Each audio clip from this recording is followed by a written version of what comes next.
Scusate il ritardo, ma ci siamo. Signore e signori, siamo felici di avere alla 73esima edizione del Festival di Taormina la leggenda Martin Scorsese!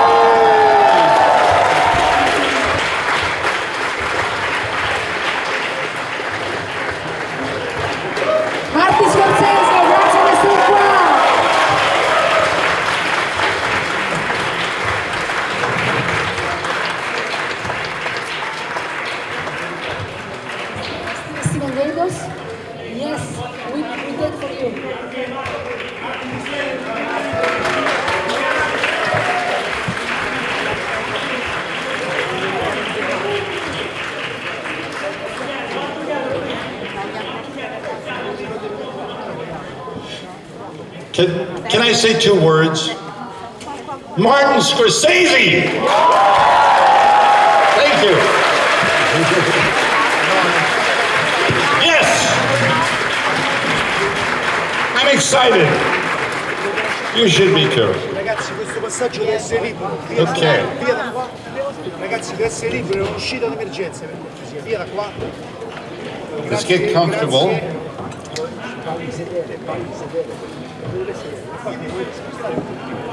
Deve essere libero, è un'uscita d'emergenza.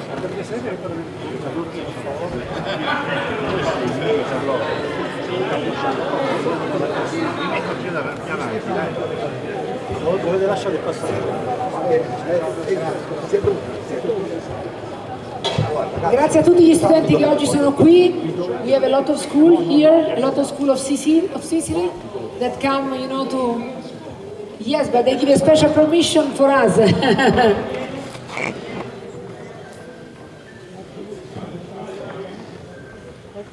Okay, Steven.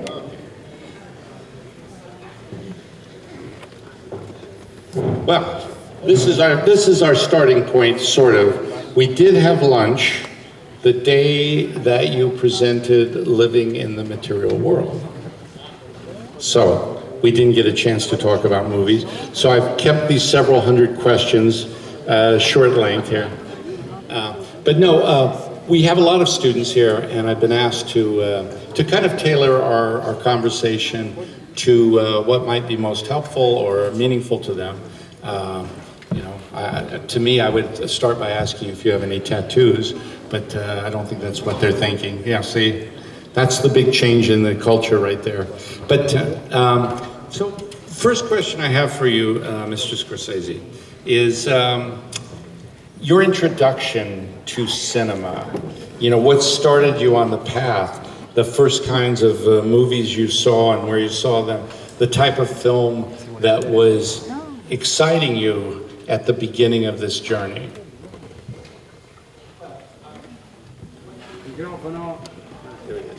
Hello? Do I need one? Yeah, I guess I do. Okay. The type of film? Well, or films specifically, you know, do you remember, is there like a specific film? There wasn't much of a choice in the sense that I was 3 years old and I had asthma in 1947, whatever. And so my parents, who were working class people and didn't really know what else to do with me, so they brought me to the movies all the time. And so whatever was being played in 1947, 48, 49, I saw these extraordinary films. Post-war American cinema. Post-war American cinema, yeah. I mean, the first film I saw by title, I remember by name, was Duel in the Sun. Yay. Yeah. King Vidor. King Vidor. And my mother took me because I liked Westerns and because the film was condemned by the church. We love your mother. Yeah. So, but primarily it was you'd walk in those days, film noir, all sorts of films with psychological depth at that point were beginning to be made. But of course at that time it wasn't called film noir, it was just a film. Yes. I think actually the year that I discovered the term film noir was at the first Filmex. There was a program created by a man named Paul Schrader. And I went, oh, that's what you call it. I guess so. But that at the same time, I saw a lot of films on television on a very, very small screen, not a very good image. but there were British films and there were ultimately Italian films, neorealist films. Yeah. I was telling the audience here about, you know, in America in the 50s, I think it was Mr. Wasserman who made that deal that put all those films on TV for us. So before we were ever in film school, we were sitting in front of the TV in the 50s, That's right, watching movies. That's right, that's right. And by the way, you know, people complain about seeing films in bad situations, not bad, but in not poor condition, but not in the right environment. But I saw some of the greatest classics.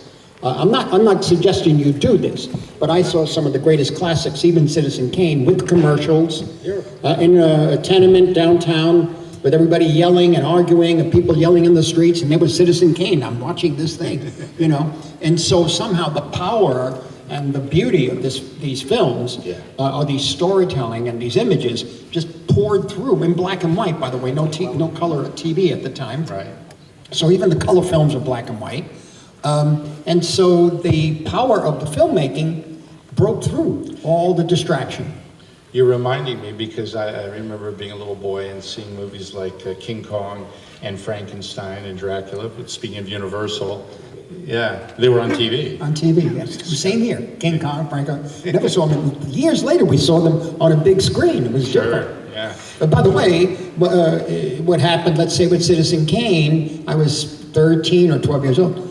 I found a theater that was playing it, and then I would go find the theater and go see it on a big screen, and we'd follow it from theater to theater. Really? Yeah. Wow. That's interesting. Do you remember kind of a turn in the road where you started, was there a filmmaker or a film that you kind of, like for me, the Rolling Stones were my football club. I'm not an athletic guy. You can probably tell that. So my team was the Rolling Stones when I was 13, right? Did you have a team as a filmmaker? Was there some film type or filmmaker that you felt like that's your person, or you were there was an affinity for that guy? I think the affinity came from the behavior of the characters, particularly family members, in John Ford's films. Ah, interesting. Yeah. Yeah. And so Ford became the first name we knew, in a way, or reacted to. Similar thing was happening with Hawks, but I didn't quite. He made so many varieties. He made such a variety of different genres that, you know, I'm telling you, my daughter's here today, and she was about 12 or 13 when I showed her Rio Bravo, which is a Hawks film with Dean Martin and John Wayne, and you know. And afterwards, she said, "Oh, this is amazing. This is a great film. It must have won all those Oscars." And I said, "No, it doesn't work that way in Hollywood." I said, and the reason that she didn't necessarily respond, her and her friends, Inez is here, they didn't really respond too much to Westerns. I showed a few others like Fort Apache, and they didn't really respond to it. But they responded to Rio Bravo. And it has to do with character. I think it's just because it all takes place in this prison room, this prison hut, or whatever it is, and it's really the characters of all of Angie Dickinson and all of that, and they like spending time with the people. Don't you think too that Hawks and Rio Bravo, I find that kind of a dividing line for film lovers because it's sort of meta, you know. It is? Well, to me it is, because you know, Dean Martin and these characters, there's sort of a consciousness or self-consciousness. Of themselves? Or, jokiness. Really? Okay. For me. That might be, but that was great. It's like being with these people who knew each other and loved each other, maybe. Yeah. Meaning to feel good about being together and they wanted to be there, you know. See, my immersion into Westerns and my immersion into loving cinema is like a complete, to me, opposite of Rio Bravo. It's Wild Bunch. Where well, no, that's the end. That's something else. That tops it. Yeah. That finishes it, right? Yeah. But there's no irony. Yeah, it's not ironic. No, Hawks was ironic. Whaling Green, the guy, one of the co-writers, I think, told me, I met him once, and he told Peckinpah looked at him, and he looked at Peckinpah, and he said, "Let's make them real sons of bitches." And they did. They sure did. But you know, going back. But there's more. I mean, the real Western for me, I was 13 years old, the one that locked it in completely, and I saw it in its original VistaVision, projected in an incredible theater, was The Searchers. Yes. That's a key film for me, more than anything else by Ford. Yeah. And you were talking about Ford's family, the family relationships, but he had a stock company of actors. He did have a stock company. You can even see it in Searchers, particularly the scene in the beginning where Ward Bond and his men arrive at the farmhouse and they're asking for breakfast and people are bouncing around. Ma'am, I love them donuts. You make great donuts. And the mother's talking to the kids. And it's all one wide shot. And you look at it now and you say it's a wide shot, but in VistaVision, it was like being on stage with them. The floor, the planks of wood were crisp clean. You could see everything, and you were there at breakfast. Wow. Yeah. And so I always felt that scene had a beauty and a flow to it, and it's very, very, very, very choreographed. Yeah. You know, you don't see it right away, but if you look at the film a lot, you can pick it out. And choreography is the word that pops to my mind when I think of Quiet Man, because those outdoor scenes where they're just rolling along with the fight, you know, it's choreographed. No, but you're talking about people who, however one deals with their political points of view at this point in time, at our point in time, you're dealing with people who in 1900, 1905 invented how to use this new technology. They had this technology of a camera and a projector and some lights and the celluloid. So they had to invent it as they went along, sort of what you're doing now with your technology, the new technology. So you're reinventing in a way. No one knows what movies or cinema will become. And I know you will correct me if I'm wrong on this. Wasn't John Ford a Nepo baby? Because there was someone in his family, was his father directing? Or? No, I don't think so. Or was an uncle? Someone else. It was an uncle, I think. There was an uncle. He had an uncle in the business. Well, the uncle in the business. I mean, somebody has a shop that makes hats, That's what I always say. The son takes over or the daughter takes over. It's like, wow, big deal. I mean, that's what it is. It's the people, first of all, they have to do the job. It doesn't matter who you're related to. You gotta do it. You have to do the job. And you have to stay in the job, not just one or two movies. If I had gone into the junkyard business, I would be a Nepo baby. My father had a junkyard. Where? Had a junkyard. Where? Out in Southern California. Oh. In the boondocks. Yes, please.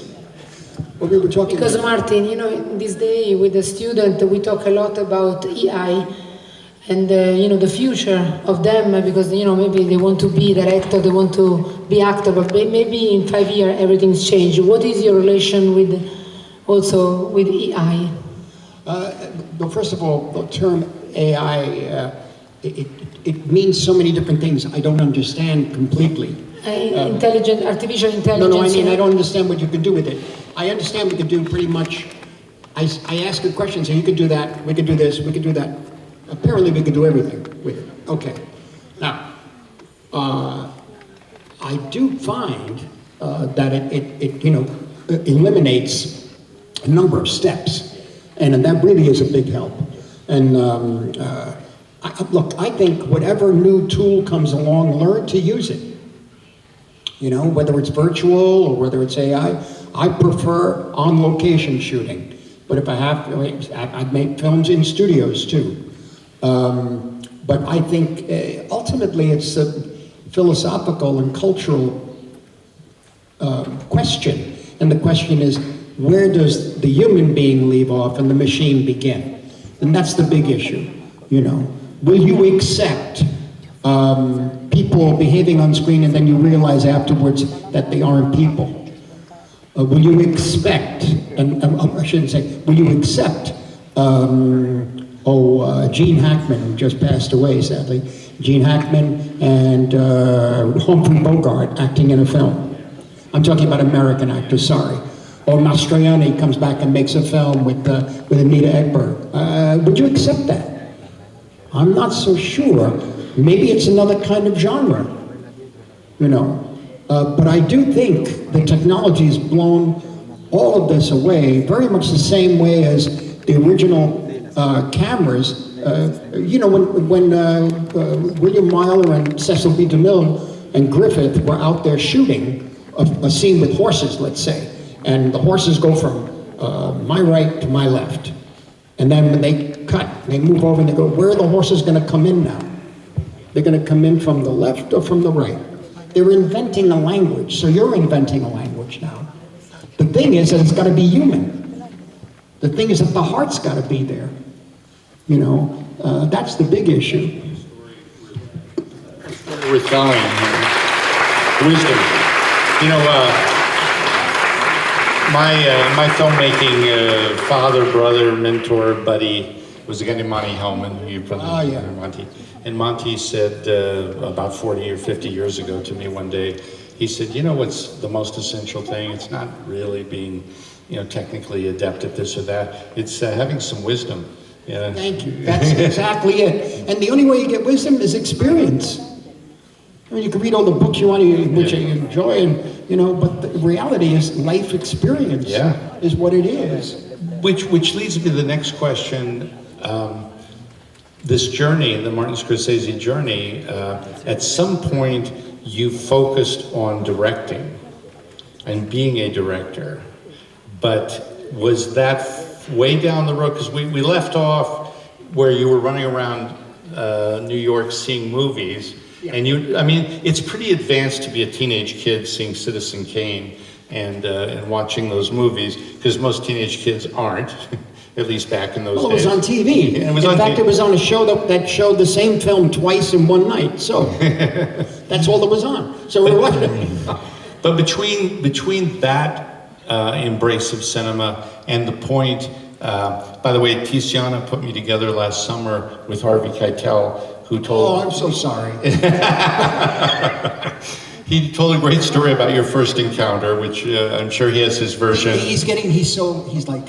He tells that story to everyone. Every place he goes, Harvey, anyway. But no, you're talking about how we slipped into making films? Is that it? Well, where the idea that I'm a director, I'm a film director, I'm going to be a director, was it in NYU? Was it? No, it came from seeing these films and growing up with these films, because basically, that was a very large part of my life. And also when my father or my mother took me, or my brother, I shared this personal relationships and all these emotions up there with them, and we lived a life together there. And then we went back to the tenement and the slums that we were living in. But the films themselves, I never imagined we could make a film, because films were being made mainly in California with big cameras and studios and big movie stars. But by 1957 or 58, the underground cinema, Jonas Mekas, all the great avant-garde filmmakers were working out of New York, a few other cities too, of course. But what happened really was the technology changed, same as it is now. Like if we had these iPhones, if I get to make another film, I'd like to shoot on an iPhone. And so the technology changed from France, actually. I believe it was the Eclair camera. Yes. And that was you could do it handheld or with a brace, and you could have a sound blend. So you had not only the independent films that were being made in New York or on the East Coast, with very few because of the amount of equipment needed, etc. I think Kubrick made one or three he made. And a guy named Alan Barron made one. But primarily, when John Cassavetes got his hands on the Eclair, Shadows happened, the film Shadows. And then we realized that we didn't need a studio. We also, in a way, I learned a lot about acting from my friends and from my family, the way they told stories, just at the dinner table or street corner.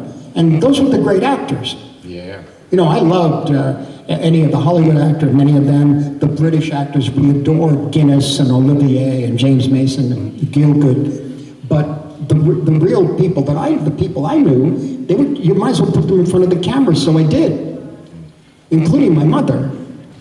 Who does an amazing job. She was a very good actor because she wasn't acting, she was doing something for her son. You know, she's a star on Twitter.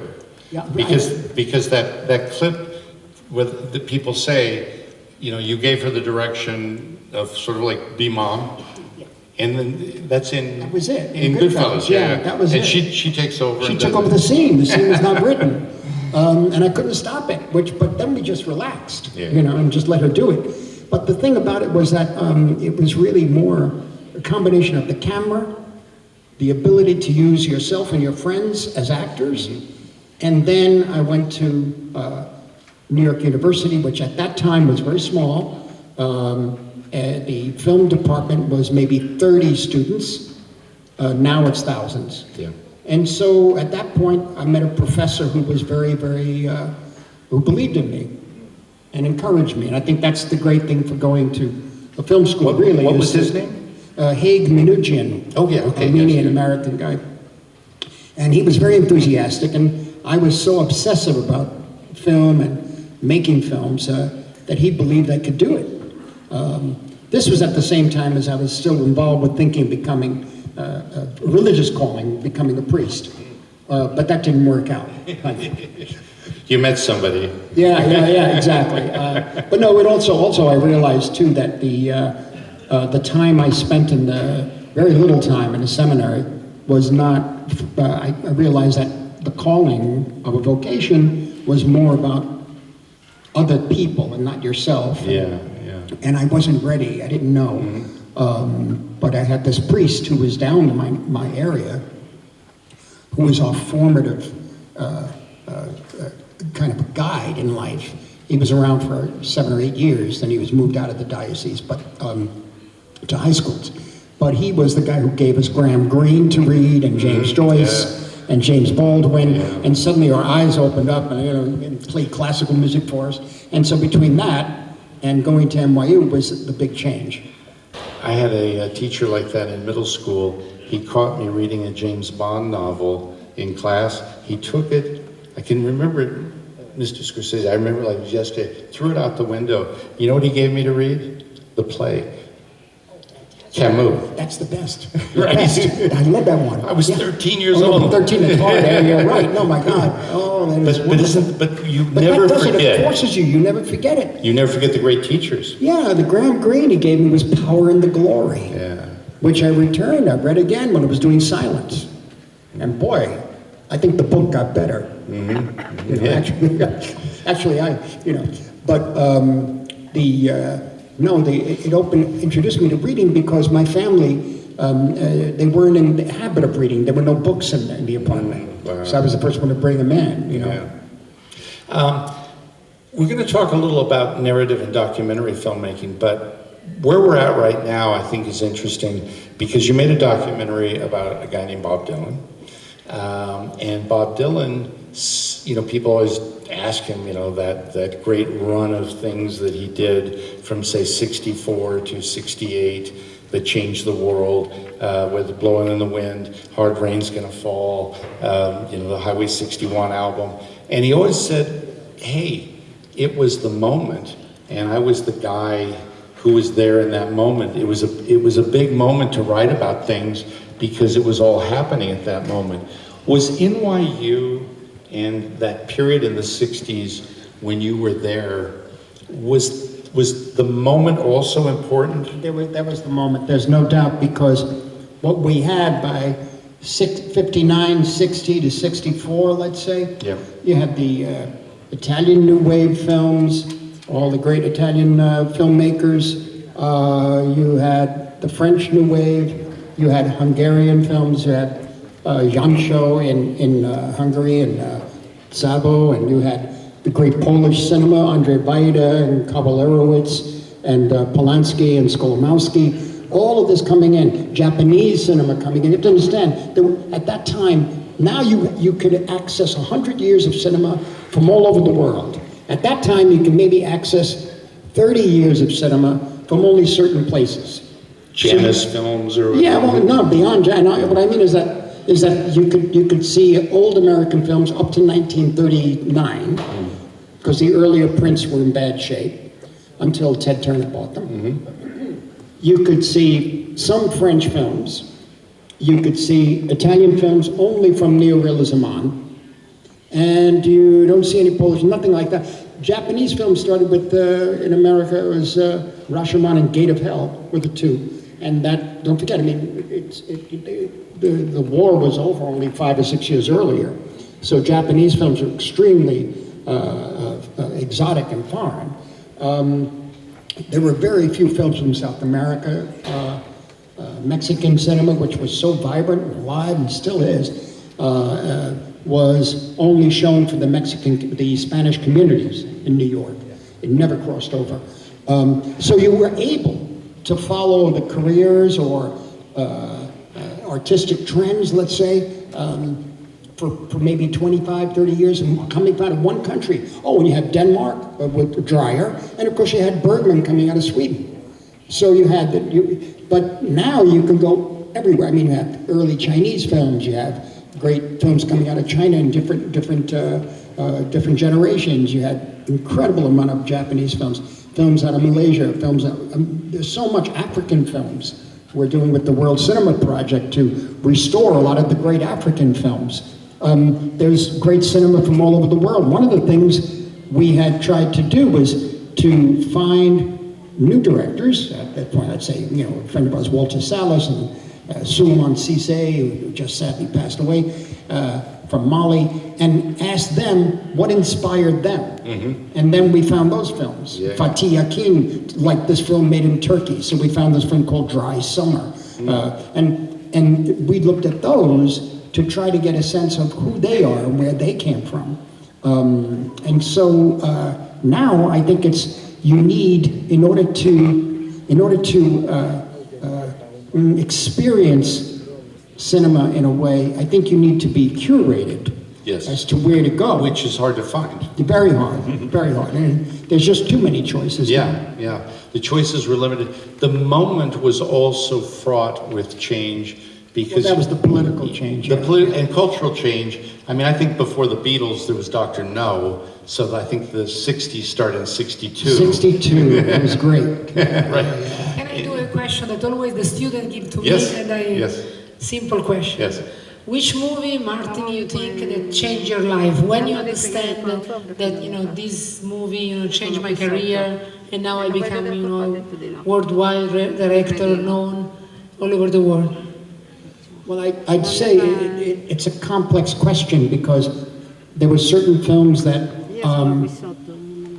for example, first seeing the Paisa and Bicycle Thief, I was 5 years old, but that left an impression.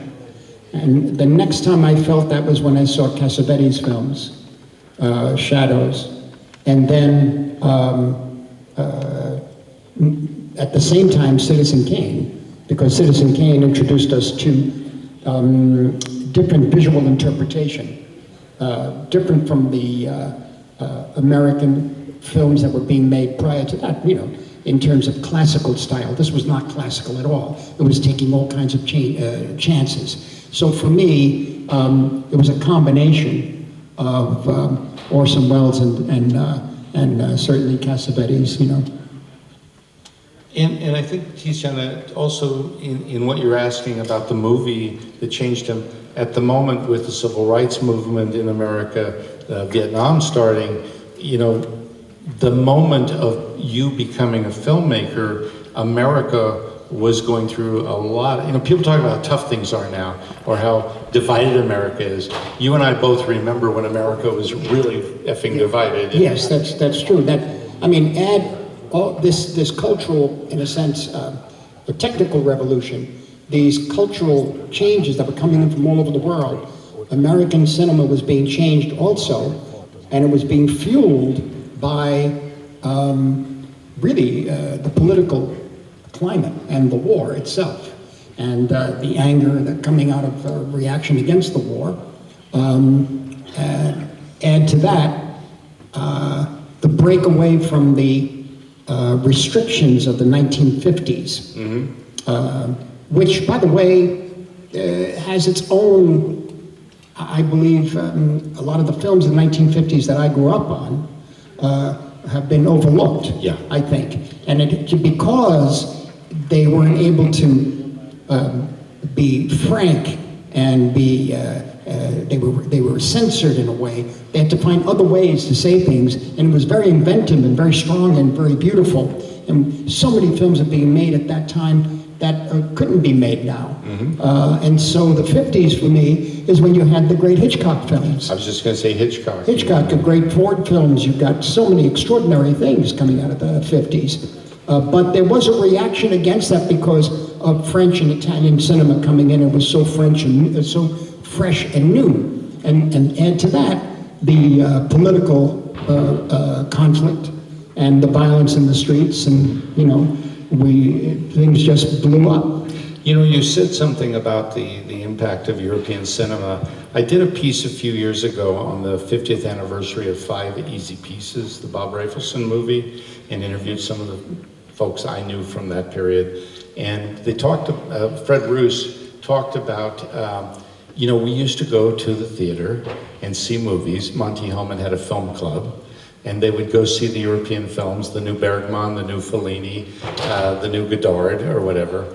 And they'd all decided, Jack Nicholson and all these guys in Jeff Corey's acting class, they all decided, that's what we want to do. We want to make European films here in Hollywood. Well, we thought we could do that too. Yeah. Because Cassavetes was doing it. Yes. And he did it in New York. Yes. So why not? So the new Hollywood is really fueled by Europe. Totally. Yeah. Totally. More even so than Japanese film. Yeah. I think it's, I don't know why or how it's overlooked. Maybe the Biskin book, Easy Riders and Raging Bulls, it's a little Never bit read of it's a tittle-tattle book. It's Well, not really about, what was really fueling the No, filmmakers. he was into who was, who was doing what? all the crazy, all the life. He was Yeah. into the lifestyle, Right. what was going on at the time. And Lord, I mean, my goodness, some people apparently took drugs. I heard that. Oh my God. I've seen it happen. So It doesn't happen anymore. Also, another question, because Yeah, please. I collect the question from the student. Please. On the set, Martin Scorsese, director, the relation with the actor, they want to know which is the, you leave free the actor to act, or you are very, very... That really depends Yes. on the subject matter. In certain cases, like The Age of Innocence or Silence, the dialogue is written as best we can get and worked on in the rehearsals. But often I will make changes in rehearsal. But in films like Casino or Goodfellas, even though the scenes are written, and a lot of it based on rehearsal also, we allow, in the casting allows for it to be opened up. And it could go off in a different direction, but I know I have the essential that I need from the actors because they know what I wanted. But what I'm getting at is that we're flirting with the idea of almost semi-documentary. And I always found the documentaries very exhilarating, And so, particularly the cinema verite in the 60s, even American cinema verite also. So that kind of natural quality seemed to fit the stories I was telling. And so I was lucky enough to get actors who could do that, like a De Niro and Keitel and Joe Pesci and Kathy Moriarty, and now DiCaprio too could do it. That's very interesting. Or I tell you, very often we have a feeling, that's why my mother and my father were in the films, there's a feeling of family. And so the way people speak in family is where we act and we work out as a team. So for me, I enjoy it very much when we're able to open up a scene with actors and improvise based on the concept of the scene. What gets me,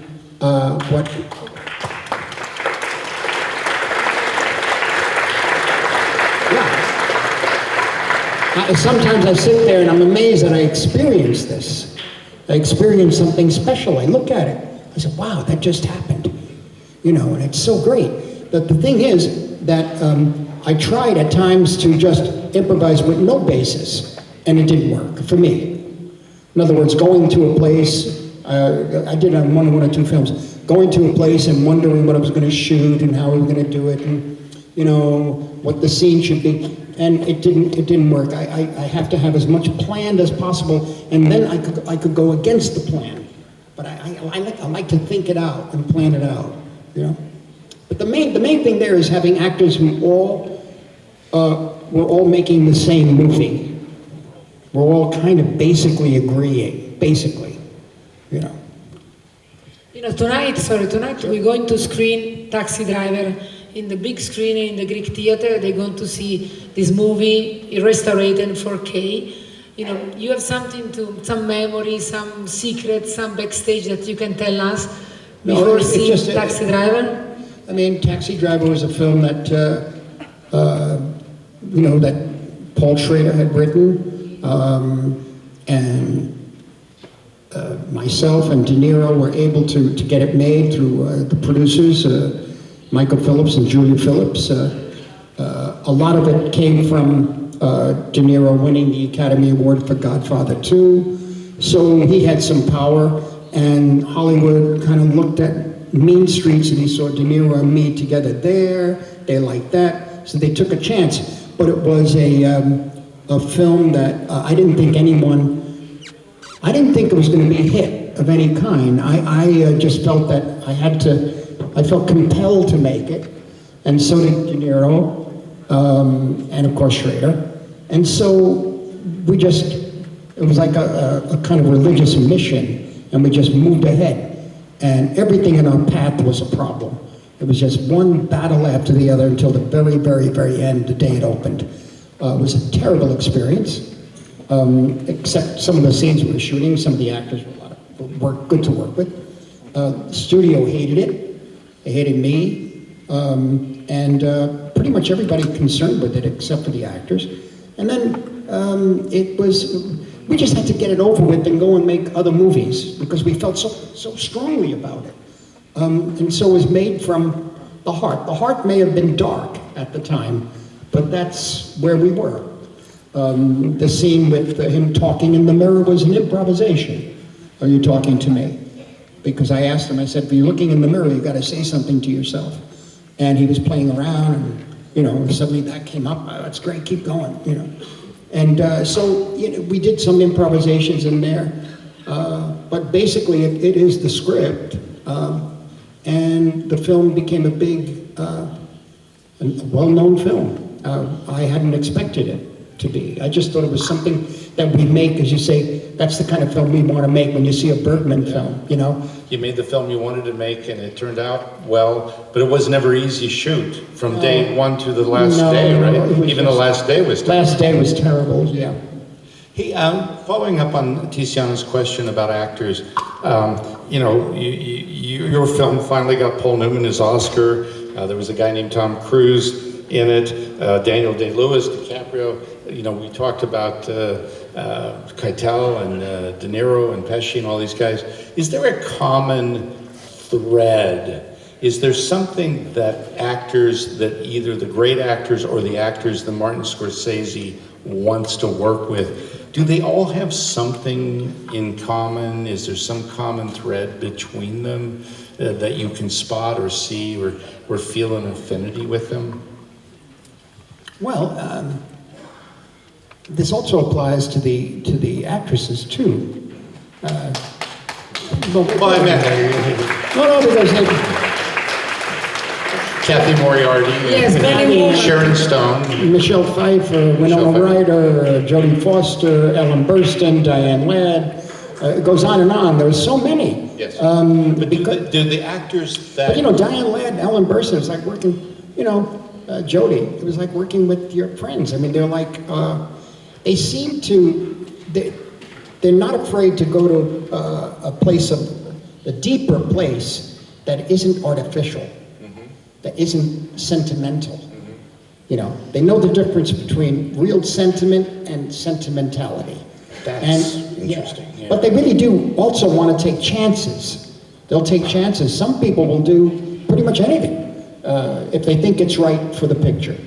So you go right past the cliche emotion to an actual emotion. To actual emotions, but often that becomes, in pictures like, some scenes in Goodfellas and certainly in Raging Bull, but in Casino, they became like psychodramas. Sometimes I didn't even let them know the camera was running. I just ran it between Sharon and De Niro. It was very tense and gut-wrenching scenes. By the time you're finished, you just want to, get out of there. I was in frame, and I hope it was in focus. I hope it was. Thank you. No, just that the emotions they go through, I go through. Yeah. The only thing is, as a director, I'm stuck with them. They express them. Yeah. So I go home with the same emotions, but they got rid of. And one follow-up question, because Chuck Rover and I were talking about this yesterday. One of the things watching Monty make films over the years and knowing him, we could not be closer as people, but I found that Monty was never closer to anybody as he was to his actors. Do you think that's true of directors, that the director, is there a gypsy bond? There's something between actors and directors that no other part of the film community... Well, I think, I never thought of it that way, but I must say, there is a secret language. There really is, and you could feel it with some people, as I say, Ellen Burstyn, Winona Ryder, or, my God, Vera Farmiga, the actresses that I work with. Sometimes with Vera Farmiga in The Departed, which was a hard part because the woman was always placed in the smallest section of the film in a way, had the least to do because the men were doing all this stuff. So I kept her part to the very end, and we kept rewriting it. And I had her write it. I had the writer come in, Bill Monahan, he worked with her, Leo worked with her, Matt Damon worked with her, and we all worked together till we finally got the scenes you see Vera Farmiga in. But we distilled her down and made it as best as possible under the circumstances to make her count. But I found that, with Vera and a number of others, sometimes it wasn't even necessary to say anything. She'd just give me a look.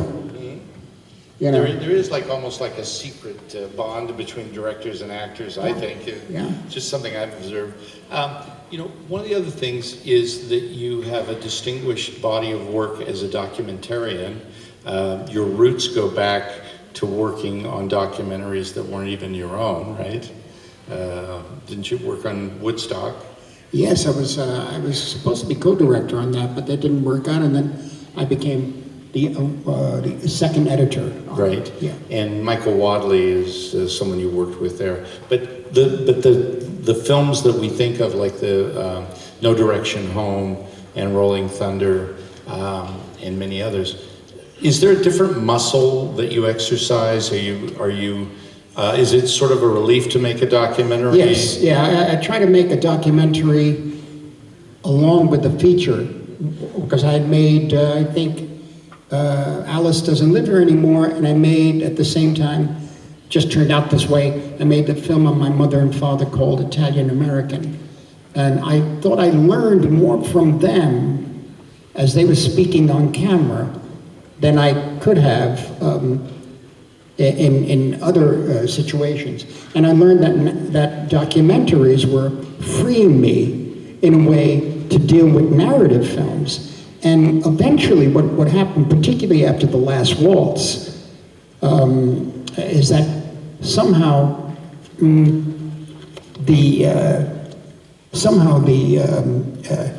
making of the films, the documentaries, became works more of music. I don't mean just music films, but somehow the editing and the pacing had more to do with music and narrative. Straight prose narrative was gone. And that opened me up to try to do that in features. Where you see Casino doesn't have there's no plot. Mm-hmm. I mean, a number of the films I made have no plot. Mm-hmm. I don't necessarily dislike plots, it's just that I always point out the Hitchcock films I like to see over and over again. I know the plot, so why am I watching them? There's something else then. Yeah. You see, And what's the something else? There's more in Vertigo than there is in Rebecca. It just is. It holds up. So plot is great, except that how many more times can you see it? So it's got to be something else. It has to be something in the mise en scène, something like a sense of poetry to it. And the music documentaries, as I think what you're saying is, there's a musicality to making them and to watching them. They do kind of have their own lift. They really do, but in a way, I didn't do it, what's the word, intentionally, but I found that it helped make the narrative films, like even a Kundun, for example, or Silence. Well, there's so many of the directors that I think we admire that come out of documentary traditions from Europe, the Hungarian documentary tradition. Yes. The Dutch, work with the Dutch. Yeah, sure. So, but talking about music for a second, you strike me as one of the most musical of filmmakers, and you also strike me as much as you are a film lover, and I think America's greatest film supporter lover, if I can say that. We all owe him a great deal of gratitude for film preservation, but also for film love and enthusiasm. But you're a music enthusiast, and was there ever, how do you mesh with the musicians? We talked about meshing with actors. You and Robbie and the band and Dylan and all these guys, they're musicians. Are they a different breed? Yes, very different. Yeah, what's the difference? There's no meshing. Yeah, there's no meshing. I thought I would, when we were doing Last Waltz, I was at times hanging around them, the band, and they were writing some new music, and I was wondering when they were going to play the song. And in reality, they were. Meaning one was doing one bit, one was doing another bit, another guy somebody came in, and they stopped, and they were creating it as I was there. And I had to understand that was their process. And so I learned right away to in a sense, revere that space that they had. Stay out of their way. Stay out of it. Stay out of it. Yeah. Pick up some shots, do what you got to do. You know you're going to handle it in the cutting. I know that. You're going to end with? In the cutting, in the editing. Yeah. I know it. And I get as much as you can. And then I could draw it out in the editing. I could see, that's where he did that. Oh, let's go over here. Watch when he says this. He doesn't like when she did that. Okay, that's interesting. So just as actors and directors have their own kind of sacred bond, musicians have their own. Yes, God, yes. I want to, a question that everybody wants to know. Your Italian origin is from a little country also near Sicily, is true? My Italian? Origin. Oh, it's here. Yes. It's that reason, because everybody... Polizzi Generosa. Polizzi, for that reason, from Sicily. No, yes. This is Taormina. Yes, we want to be sure. We are in my father's father from Polizzi Generosa, which is near here, I think, and my mother's mother from Cimina, which Cimina was the city played Donna Figutta in The Leopard, Il Gattopardo. They shot it there. Yeah. And it's true that you want to do a movie about your Yes, I'm trying. Yes. I'm trying to do that. Because they want to know your... Yes. I mean, we've already written those scenes, but the whole script isn't finished yet. Okay, but it's important for Sicilian.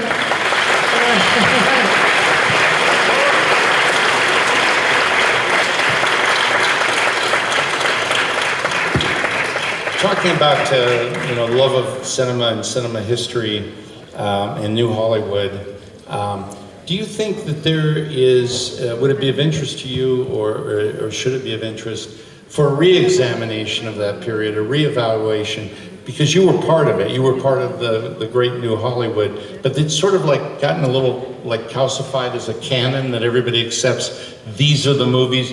Do you have your own kind of dissenting view of what the New Hollywood movies are that you think are the most important of that period? Of the period of the early 70s? Yeah, let's say from Bonnie and Clyde to 1980. Do you think everybody's kind of got it right, or do you think that maybe there are gems? I think so. I think there are a number of people who've been rather harsh in a sense about it, and saying that it really began the big changes began with Easy Rider and ended with Taxi Driver. Seems a bit early, but Taxi Driver's 79 That's or 80. right. Okay, about 80. Yeah, I mean, Rocky won that year, Yes. and Rocky took over everything. Yeah. So the sense that, whatever you may think of the film, the emotional reaction to that kind of storytelling was what the public wanted. And the studios they make movies that cost money. So that means they'd like people to see them because then they get money. And so people apparently wanted to see Rocky. And by the 80s, there was the Reagan Revolution, the Cultural Revolution, the I don't remember the corporatization. 80s, I don't remember. Yeah. So you did try to keep up with the musicians for a while. Oh yeah. No, I just didn't remember it. It wasn't very interesting to me, No, the 80s. no. The 80s cinema wasn't that, even Yeah. everywhere. It didn't seem right. But one thing about the 80s that we started to discover films from the 30s and the 40s and went back, and there was then video, and there was these television stations with no commercials. So we began to see a lot of stuff. Yeah, Z It was almost a period. It was almost a decade of rediscovery. And the 90s came roaring back with so much creativity. Amazing. Speaking of film love, you devote a lot of your time to the Film Foundation. And why is that a good and important usage of Martin Scorsese's time? Well, again, it's a personal issue. I was a kid who was always sick. I couldn't play sports. I couldn't run. We couldn't laugh too much because of the asthma of the lungs, And I was very restricted. And there were no books in the house, so everything was visual. And movies, to me, whether I saw them in theaters or on television, created who I am, or part of, and put it this way, changed my life. And I was just very lucky to be born at a time when we could take advantage of the new equipment to make movies.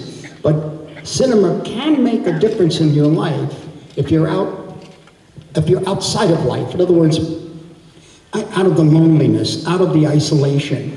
And it can even possibly at times, depending on the type of picture you're watching, create you as a person. Whether you're watching Casablanca or The Diary of a Country Priest. You could watch both, but you may find that somehow you're moved by the Bresson, or you're moved by Carl Dreyer, and then you wonder why. It can change your life in the sense that it could make you a more complete person. And so, for example, seeing Sajid Ray's films on television for the first time, I realized that those were films made by the people that are usually in the background of the films made about India by British and American. Yeah. And then I realized, oh, I see, and it opened up a whole world to me, the music, everything. And it is like the great passport. If you're not a kid from a culture of traveling, yes, you get on that bus and go. Yeah, and then you found places that these other films by the same filmmaker were being shown, and you go on a kind of pilgrimage to see these films, like a religious pilgrimage. And then your whole life changes. Then you think, well, maybe I can make one. Or maybe you write a poem, or maybe you write a song. I don't know, or do a painting, Yeah. Or you just try to deal with people in a good way. Tiziana, can you help us maybe, I hope we have a little bit of time for questions from the audience. Just a few. Maybe you can help us with some questions from the audience. There are a few. I told you a few hundred. Few. Go with the microphone. Vai col microfono, per favore. Hello. Hi, Mr. Scorsese. My name is Marcus. Salve. Hello. Where are you? Here I am. Here. Hi. Tonight, Taxi Driver will be shown, and you were still talking about it, and also mentioned Hitchcock. And Taxi Driver is also special because it's the very last work on Mr. Herman. Yeah. The composer Bernard The Herrmann. composer, yeah, and Herman is also did a lot of or a few Hitchcock films. So my question is, why you choose him for Taxi Driver, and how was it for you to work with him? How was the spotting and also the end? And well, up to that point in time, I realized that I wasn't going to make films that I grew up, films that I admired from Hollywood, and all those films had original scores written by wonderful composers, Elmer Bernstein and Miklos Rozsa and Dmitri Tiomkin and Max Steiner, and there was Bernard Herrmann. In the case of my own films, I was going to make my own soundtracks. I was going to choose the music that I wanted and not record any actual score and make up new music. I did it in Mean Streets and Alice, doesn't live here anymore. By the time I got to Taxi Driver, however, the character, you see, for me, music in Mean Streets was another character. Music was playing everywhere in my life at that time. It was, you couldn't get away from music, all kinds of music. So music became an element in your life as you were living it. Same thing with Alice. In the case of Travis Bickle, he didn't listen to music. It was all inside his head. And the music, then I realized I may need a score. And I never really had a score before. And the music that stayed in my mind for many years, that I keep hearing and would replay in my head, turned out to be a lot of the scores by Bernard Herrmann. Whether it was The Ghost of Mrs. Muir or White Witch Doctor, one of these. No, it was a Technicolor thing made at Fox that he was under contract to do. And I said, gee, that film had a good music. And then Garden of Evil, another Fox movie, he was under contract. I said, the film's not that good, but boy, that music was amazing. And so I thought he would, and I guess a lot of it had to do with the music for The Wrong Man, the music for North by Northwest, the music for Vertigo, and that was all in me. And that brought to mind the inner turmoil of Travis Bickle. And so Brian De Palma knew where he was, called him, and Bernard Herrmann said, what's the name of the script? And he said, Taxi Driver. And Bernard Herrmann said, I don't do pictures about taxi drivers. And he hung up. So then I met him, and he read the script, liked it, and did the score. He came to Hollywood to record the score, which was a big deal because he was living in London. He had left Hollywood under circumstances where he had fights with, Hitchcock and Lou Wasserman and all of them. They were pretty much on the outs. It was pretty ugly. But he came back and he winds up at Universal City, and he dies that night. The night he recorded the score. At Universal, in the Universal City Hotel. Yeah. And Larry Cohen, the independent filmmaker, took care of the funeral. It was really something. We have a question here. Mr. Scorsese, you said before that before you started your career as a cinematographer, you tried to study for being a priest and it didn't work out. But somehow your relation with religion, it reflects in some of your movies. I'm thinking about, of course, The Last Temptation of Christ, or Kundun, or Silence. My question is, does this relation with religion evolved during the years? And if it is yes, how? Yes, I mean, it did evolve over the years, and I was, raised by the church down in Manhattan, pre-Vatican II, the old Roman Catholicism of New York, very strict. And then we hit the 60s, and we hit all these different things, all these different ideas, but my heart was always there, back in that church, down on Mulberry Street, there in the movie theater. And so I never lost I just never lost what I thought may have been some kind of truth that they were trying to get to us, particularly with the example of that priest who was so good to us. That guy was amazing. And I said, boy, no, there were some other priests that are not very, but that guy was something. And so I said, well, and he was the intelligence and his perception, and perception was based in Christianity. And I explored other religions, other philosophies, and that sort of thing. But my compulsion was always to go back to, and still is, to go back to the story of Christ, the story of Jesus. It just is. And yes, many of the other, the Torah, all of that. But primarily, it's about trying to find Him, really searching still.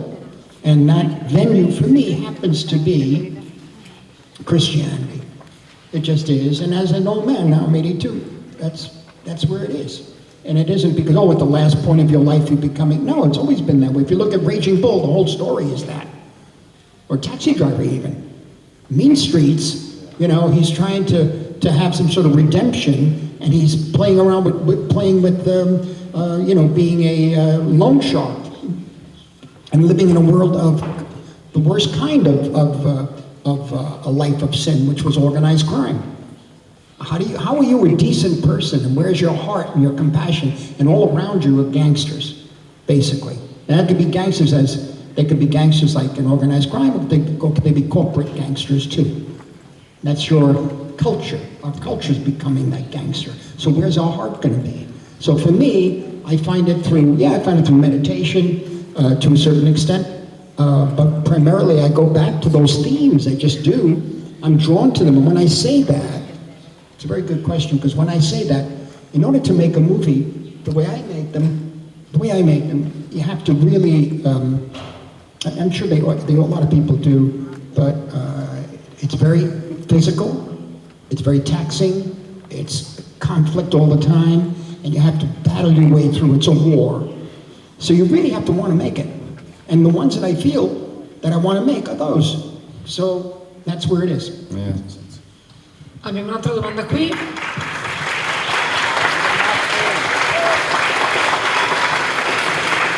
Salve a tutti. Salve a tutti. Salve Martin.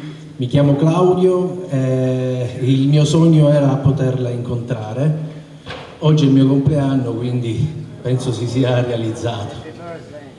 La mia domanda era, visto che io amo il cinema, amo tutto il mondo del cinema, e per me Martin Scorsese, per me il cinema è una religione, Martin Scorsese per me è il dio di questa religione. Quindi volevo chiederle come mai ancora oggi la gente ama tanto il suo cinema, come mai il suo cinema arriva a tutti noi così in maniera forte, determinata e basta. Grazie. You love Martin Scorsese, and he asked, that your film is very updated. Also the new generation love your movie, and your movie also from the past. For that reason, how is possible that your movie, go across the generation and still modern now? I don't know. I mean, I hope that it means that there's something that I tried to say, myself and the actors and the writers tried to say to you, that still means something, that still has some value. That's all. So maybe it does. Maybe it does. We have one woman. The last question, one woman, please, because only two men. Only this last question. That's it. E una donna che le ha alzato la mano, anche lei ha alzato la mano per prima. Una donna perché hanno fatto la domanda a due uomini. The last question. Hi, my name is Benedetta, and my question is, what has been the biggest challenge during your career? And by this I mean something that have made you rethink your choices, that have made you rethink what you were doing. Made me what? What I was You doing? think your choices, like was there ever a point that like the obstacles were so great? Oh, yes, for the most time. I think after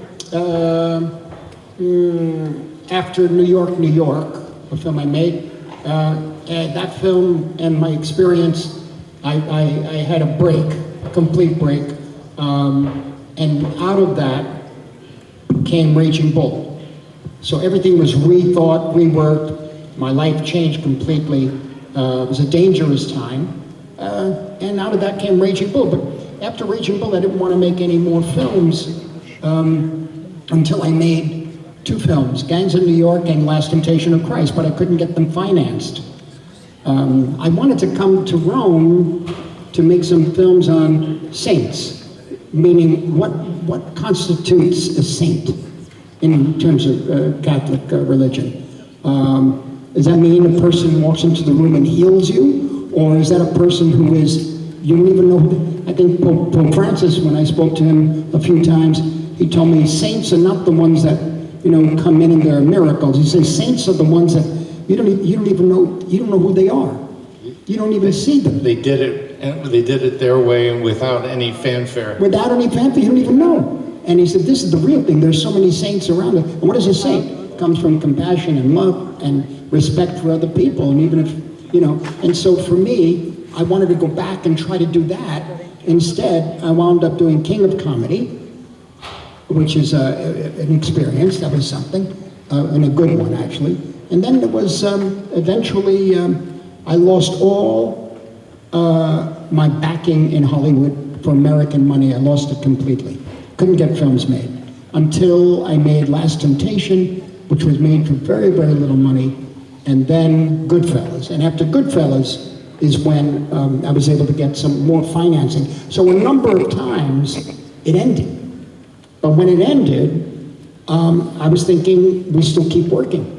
Even if the film is shot on video, keep working somehow. It happened with